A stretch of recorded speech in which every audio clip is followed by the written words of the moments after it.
What's going on, guys? We're We're live. live. I know it's been a minute, Brian, right? Yeah, it's been, well, probably, I think, a couple months at this point. Yes, sir. So, for you guys that don't know me, James Croco, part of the Headwaters fishing team. Brian asked me to hop back on and start doing some lives with them. And we've got the rest of the Headwaters fishing team with us, minus one guy. So we want to introduce ourselves, see what Brian's got cooking over at Headwaters, what he's got going on at the shop, and then do a little fishing report for you. So, what is new and exciting up there, Brian? Yeah, here we can move stuff around. So a couple of things. We actually finally got some of our new Hobies in. So the new 360 XR, I finally got my hands on.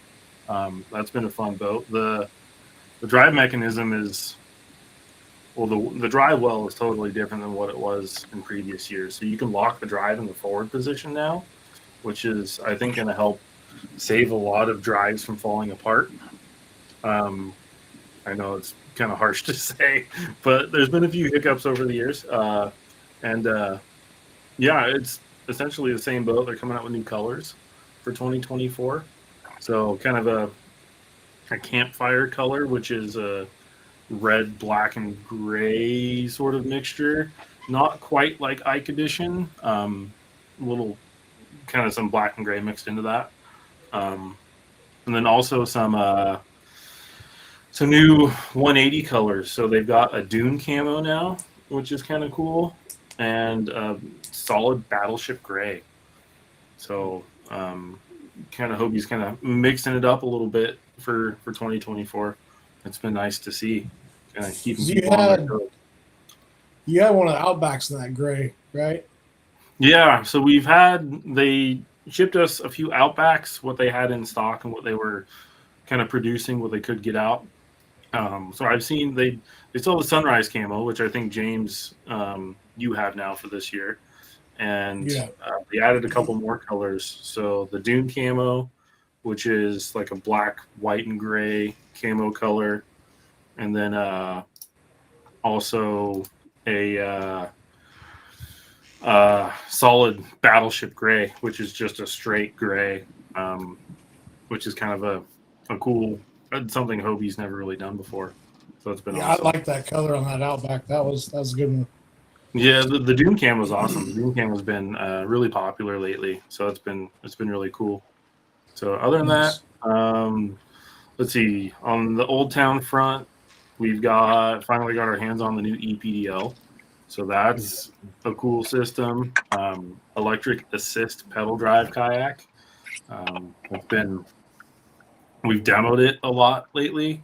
People have been really impressed with it. So that's been kind of cool.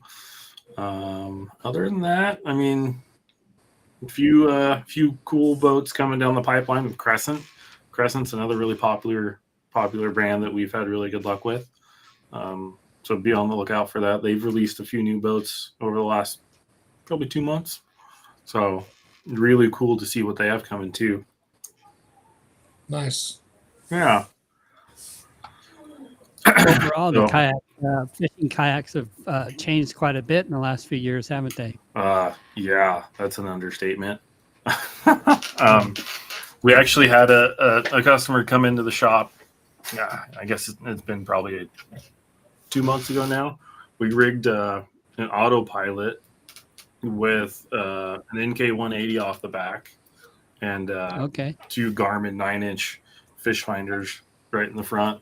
So that was a cool kind of way to rig a boat. It's the first time I put a motor on the back of an autopilot. It's kind of interesting. Have you talked to him more about that? What's that? Have you talked to him more about that and how it handles? Oh, he loves it.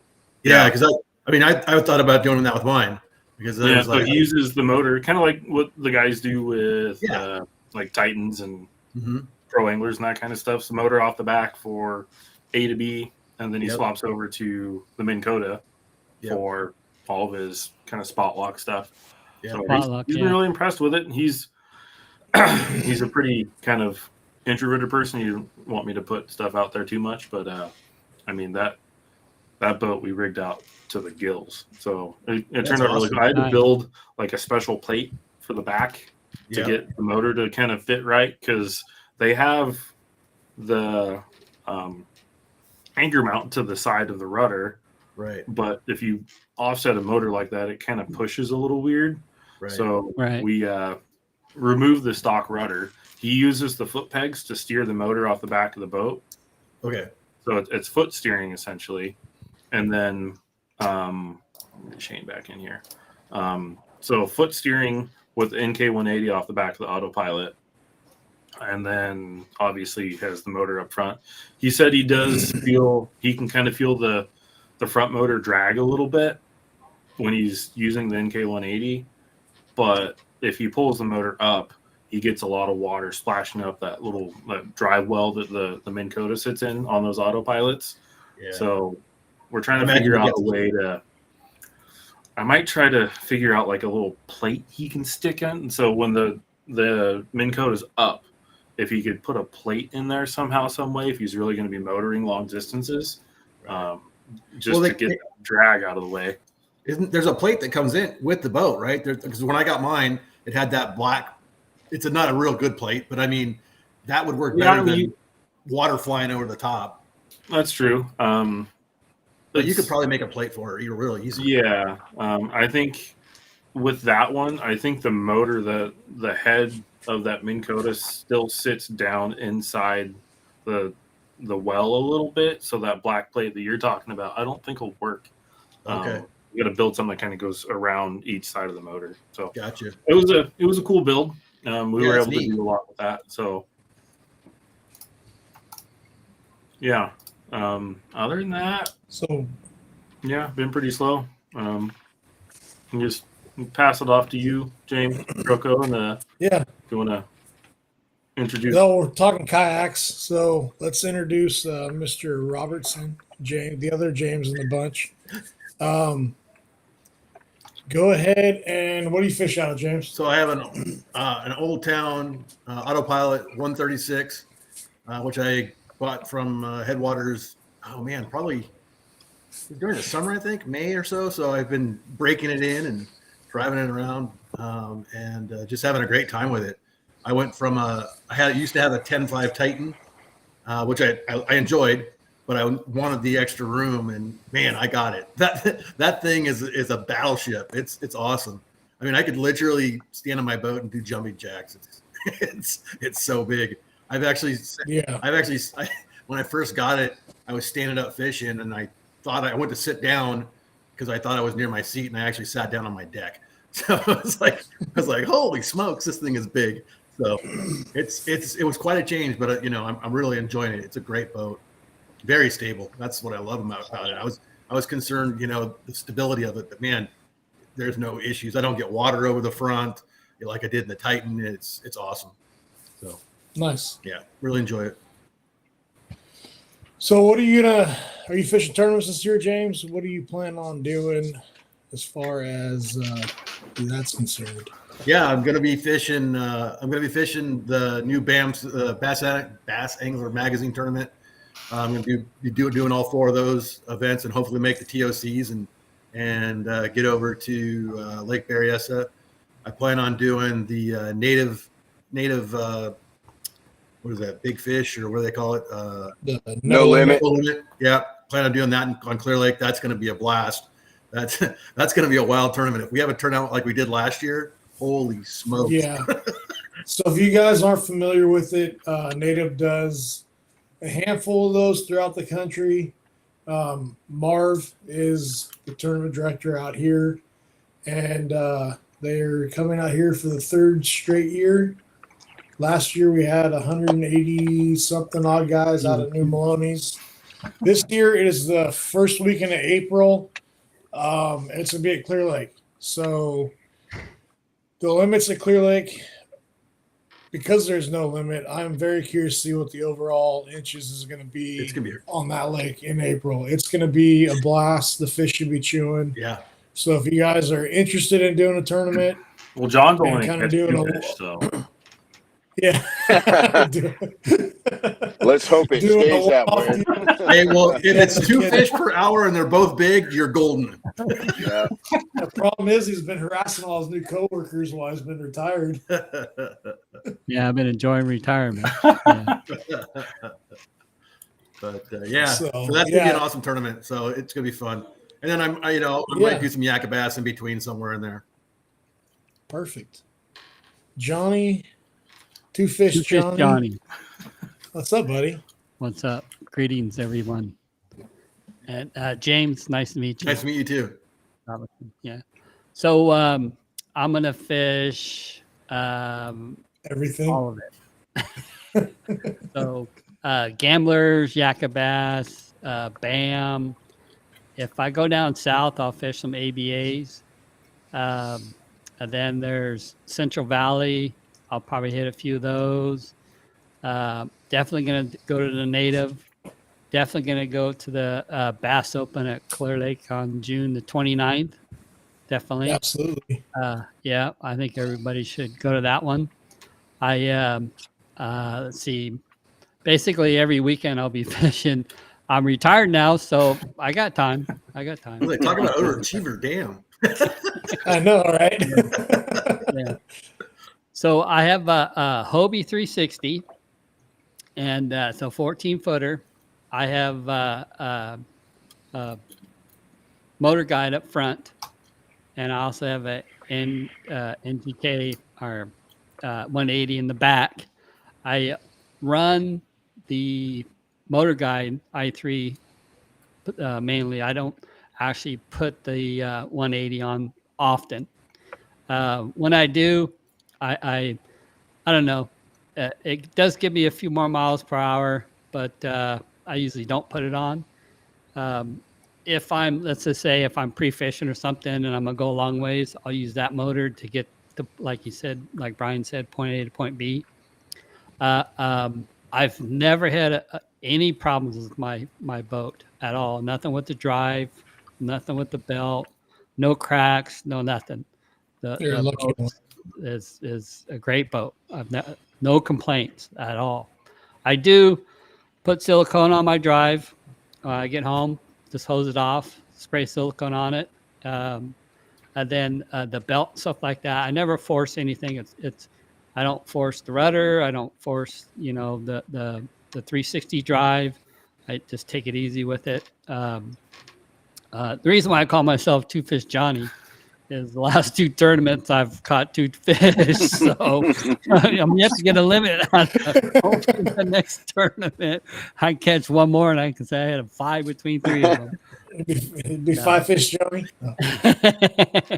Yeah. So where'd you fish those 2 tournaments at, John? What were you doing? So I fished Eastman, and that was bass 559 is the other one I'm fishing. That's in the Fresno area. So that was at Eastman. Eastman, I pre-fished 2 days. I actually caught in 2 days, caught 4 keepers and probably, I don't know how many 8-inch to 10-inch bass, largemouth bass, quite a few. During the tournament, I dumped one, which was the keeper. Probably caught 30 to 40 small fish, and then I had caught 2 keepers. I actually kind of figured something out a little late in the day. So there's a lot of granite rock, and the fish were kind of more on like riffraff rock. And if you could find riffraff rock, you were able to get the bigger bites. Some of the big fish, they were in that granite rock, but they just didn't want to bite. At least I couldn't get them to bite. Normally, if you pull up to the spot, you get bit right away, and then you have to leave and come back. And then we went to Rollins. 10 minutes in a day, I caught a 16-inch on a crankbait, and apparently the crankbait was working for a lot of people. I struggled for the next couple hours on a crankbait. Switched up, kept switching up, kind of spun out a little bit. I think I got my 360 and did a bunch of 360s there for a while. And then finally I slowed down enough. I started catching some fish. So I ended up catching one more keeper and a few small short fish on scorables.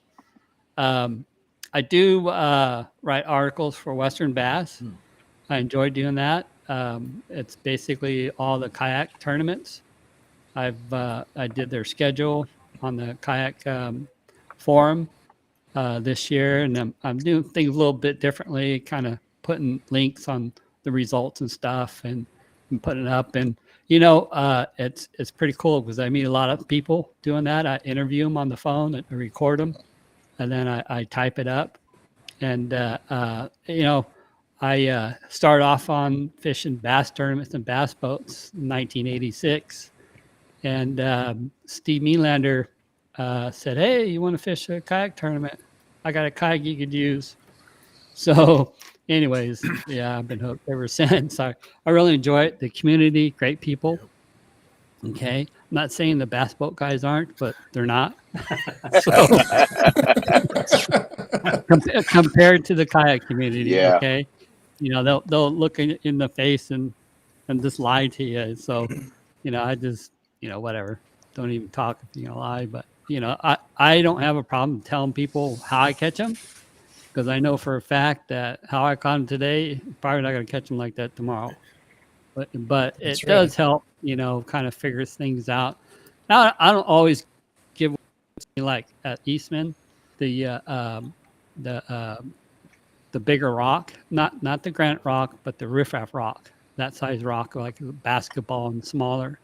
I wouldn't say I caught them off that before the tournament, but I would tell you I caught them off rock. Right.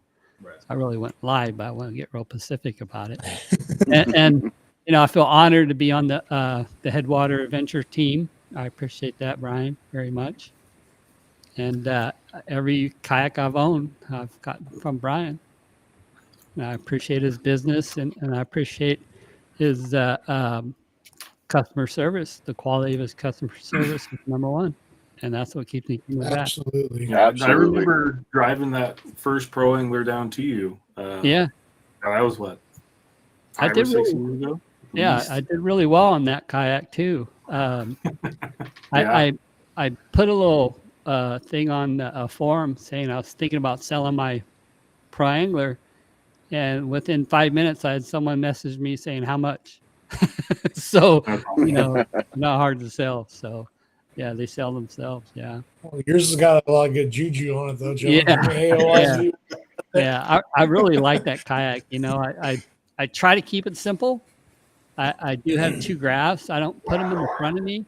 If you were to fall in the water, you have to get back in the kayak. I'm 60 years old, so I have on the front left-hand side, right by the front lid, there's that little part where there's no rail.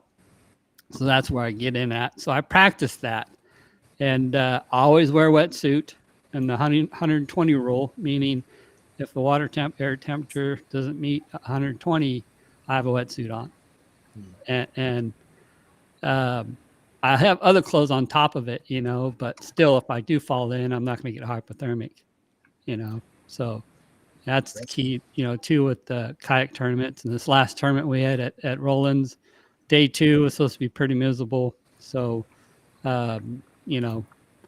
Nick, I would hate for someone to fall in their rain gear and not have either a wetsuit or a dry suit on. And I think that was the best call was, safety first. Yeah. Yeah, we all want to get home, Yeah. Yep. Yeah. So John did say something about the community being really good. Yeah. We will schedule something.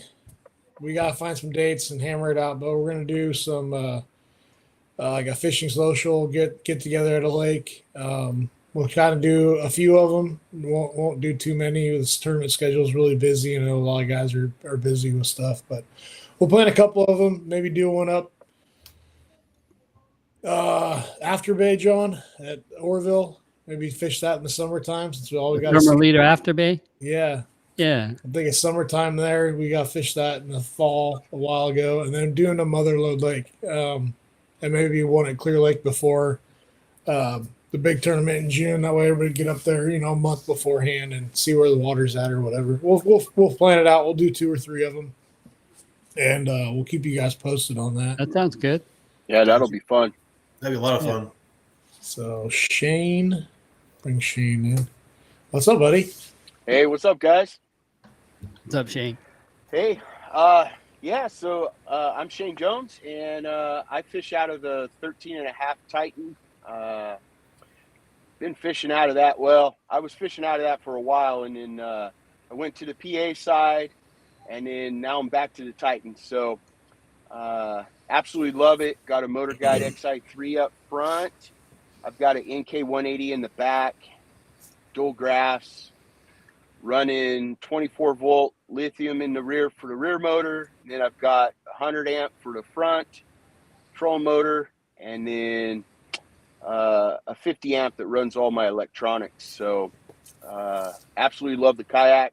It's a little slower than most, definitely slower than the PA for sure, but it suits me and suits my style of fishing. So, and then I run 2 obviously live scope, and then 2 9-inch graphs. So but yeah, it's like, I don't know, I've always loved that kayak. It's heavy. I have to trailer it. So, but I think that's becoming the norm for most people anymore, is to be trailering their kayaks. So don't you think, guys? I totally agree. Yeah. Almost everybody has a trailer. I obviously think that some of these kayaks are going to get a little bit bigger than what they're at now. I say in a couple of years, there's going to be some that are probably pushing that 15, 16 foot range. I think. Well, Hobie had that tandem PA-17 for a while. Yeah. They did. Find one of those things. Yeah, no kidding. So, I was going to butcher a jet ski and put a jet ski motor on mine, but that would have been breaking the mold. I sure thought about it. That's funny. Shane, But- Mr. Maloney's, what do you got? Yeah. What are the fish doing at Maloney's? the last time I was up there, so I've been on a really good spoon bite up there, and so been trying to stick to that. But the last time I was out there was about 2 weeks ago. I went out there. I went to go fish some main body points, some rock and everything, thinking I might be able to find some jig fish, but there was no luck. And so later in the day, I ended up going up into an arm, and I found bait ball galore. Like they're 120 feet long, who knows how wide. And obviously with my live scope, I was able to kind of find the feeding frenzies within those bait balls. So definitely spooning still up there at Maloney's. A-rig fish, and definitely your plastics. If you can find them on those rocks, on those main points, they're out there. So, but the spoon bite, it's weird. I hate to say it, but man, most of those bites are happening in that like 80 foot below. So almost down to 100 feet. So you got to make sure that if you are catching them that deep, just be good to them and make sure you fizz them before you release them. Absolutely. So, and then, this year I'm going to be fishing, just like everyone else. I'm going to be fishing the BAM series. I'm going to try to fish all of the Yakka bass. Definitely the No Limit, and then the bass up at Clear Lake in June. Definitely going to try to get up there.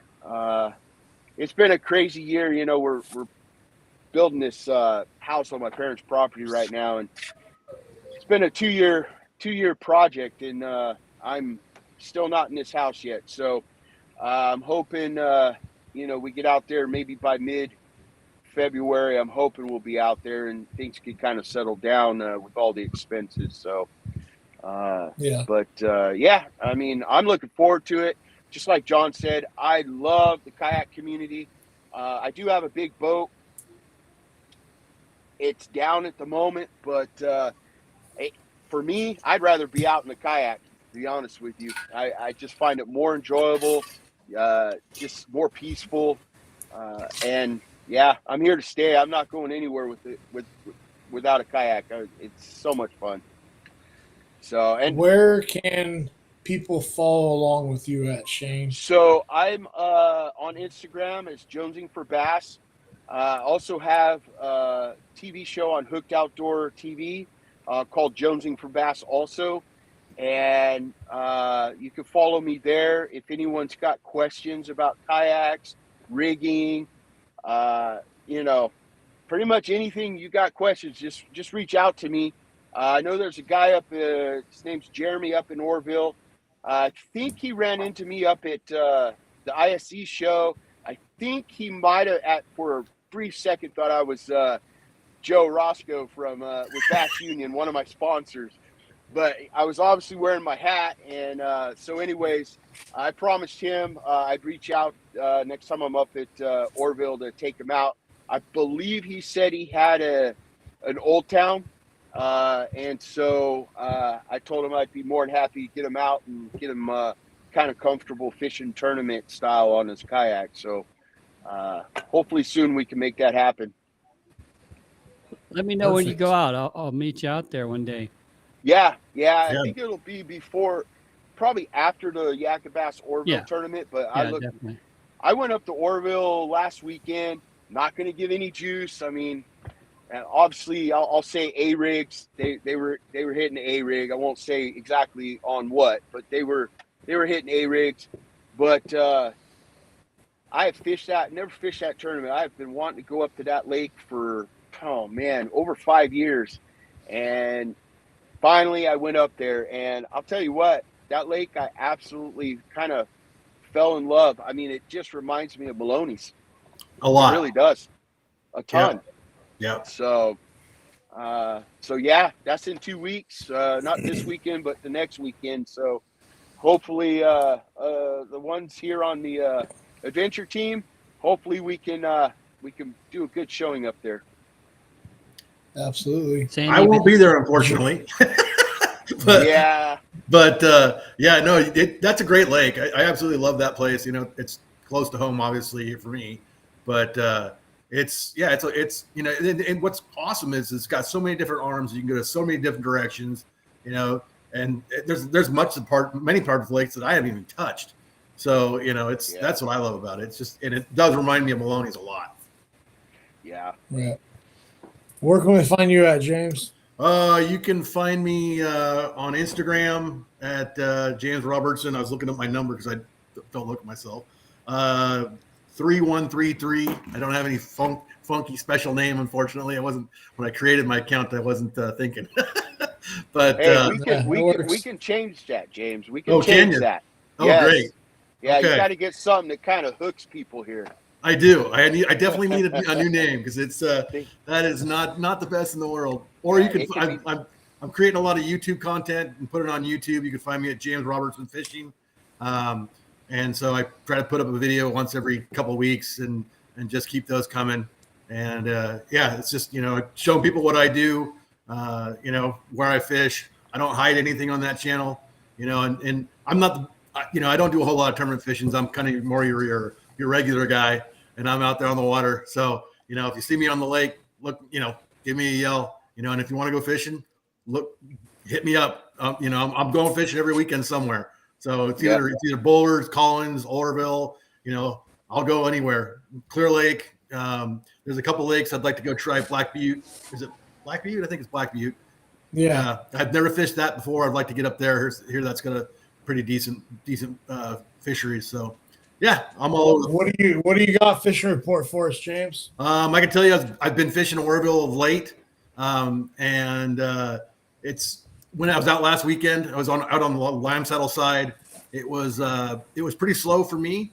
The water, obviously the lake is rising like crazy, and the water's probably like 50 degrees. It was pretty for Oroville. It was pretty murky. I'd say in 5 to 10 feet where I was at, which is good clarity. But for Oroville, I mean, normally it's 20 plus. But I was throwing underspins. I was catching them on underspins, which is your normal for spotted lake bass. That's you can't go wrong.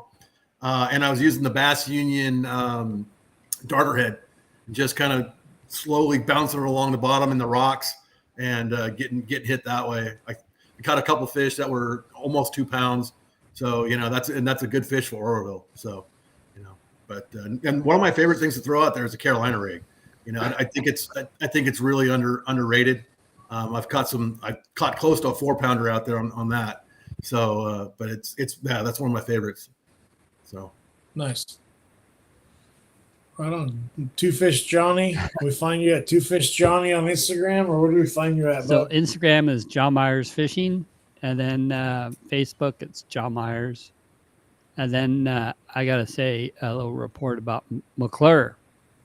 So McClure. I'm not able to get on a spoon bite, but if you get a Nico rig, you can get on a main lake point in 40 feet of water, or you get a dart head with a worm, and you do the Don Pedro shake. You guys know what that is? Yeah. Don Pedro shake.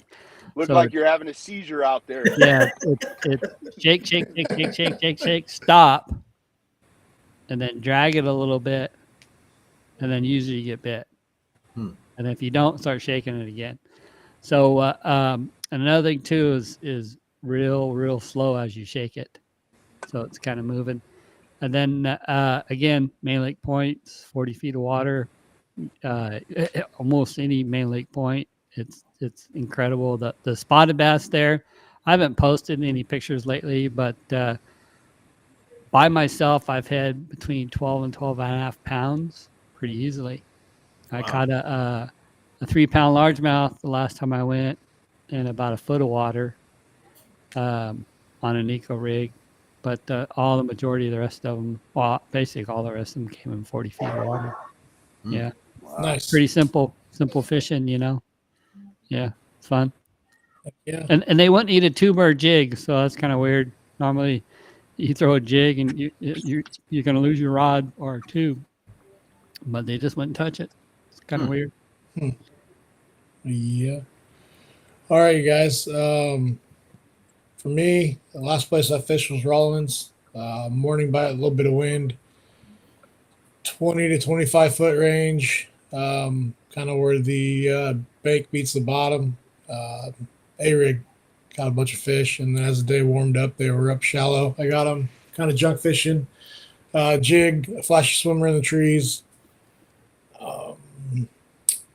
And I know the guys that won, John, what they say they're fishing in 6 foot or less. Yeah, they're on 8 the foot or bank. less. Yeah. damn. Well, they Yeah. 40s, 46-degree water temp in the morning, if I remember right. About 47, almost 48 in the Yeah, afternoon. warmed up a whole degree. Yeah. Yeah, that lake's definitely turned. Yeah. They're up shallow. Yeah. I had some staring at the float and fly, but none of them would get it. But yeah, guys, we're gonna do something once a week, more than likely Tuesdays at 6 o'clock. So it'll be might not be all of us, it might be one or two of us, but we're gonna have fishing reports. We're gonna do something fishing related, kayak related, on that side of things every Tuesday at 6. So keep a lookout for that. I know Brian's gonna got something else, right, Brian? Or we lose him? I think he popped off. No. But yeah, we're covering the fishing side. We have one other team member. He is at work, unfortunately, Daryl Ansposno. He is our Southern Oregon, Northern California guy. We'll get him on. It might have to be a special Saturday or Sunday, something. We could have Daryl pop on and introduce him and get a report from up there. And for me, guys, you can check me out at Croco Outdoors on Instagram, Croco Outdoors on Facebook, and Croco Outdoors on YouTube. I don't post all the time, but there's stuff out there. There's plenty of content to look at. And yeah, like these guys will be fishing majority of the stuff with them, not everything. Worse to get busy in the summertime, but we'll plan some fishing meetups. Try to get 2 in for sure. We'll look at the schedule and we'll get that done. So, guys, thanks for watching, fellas. Thanks for joining. Yeah, thank you, James. Thank you, Brian. Yeah. Yeah, thanks for having us. Thanks for Good the seeing invite. you all. All right. Yeah, and we'll catch you guys next week. And like I said, 6 o'clock Tuesdays, and we'll have a post out, let you guys know what we're gonna do. And Hopefully, I changed my thanks for name. watching. Hopefully, Five Fish Yeah. Johnny next time you're on. I have to earn that. I'll be gotta earn it in first. better lighting too. Right. Witness protection program. I'll tell you, man, sports schedule is crazy. So, I got to jump in the truck and do them sometimes. Yep. That's true. All right, you guys. Thanks for watching, right. and we'll Thanks, catch you. thanks, James.